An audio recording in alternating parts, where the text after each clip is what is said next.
Hello, this is Kirsten Bullock again of the Nonprofit Academy. In the last video, we talked about things we need to know as we're inviting people to become involved with us. One of the key points was having ways that they can interact with us that are personal, but don't really take all that much time. Today, we'll talk about ways to do that.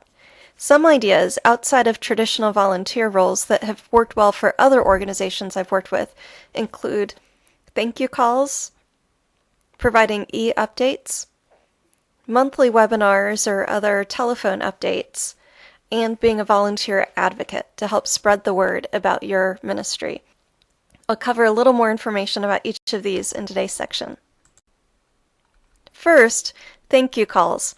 Introducing thank you calls is one of the quickest ways to show that you care about your donors, and they really appreciate it too.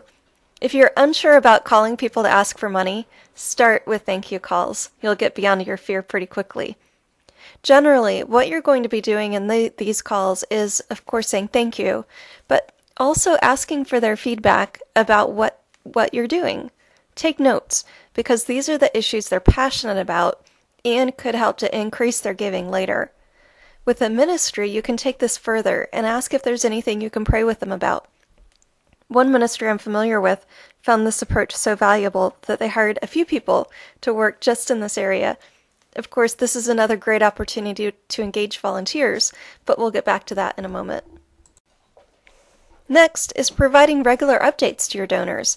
Email is an inexpensive way to do this, but it doesn't completely replace print communication. Have you looked at your email open rates lately? You can make these interactive through the use of polls, highlighting donor stories, and by driving people to your social media presence and interacting with them there.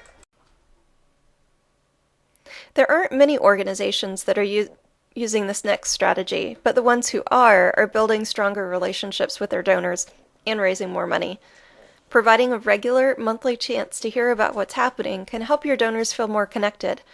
And whether you have 10 people on the line or 1,000, the time to set up everything is the same, assuming, of course, that you have systems in place to handle all the details. Finally, you can invite your donors to become advocates for your organization. These advocates could host home parties to introduce others to the organization or forward information about you to their friends. Or they may share posts on Facebook, call other donors to say thanks, or serve on a committee to raise awareness. The possibilities are really endless. There are certainly other options to engaging people, but these are just a few that I found really helpful and useful.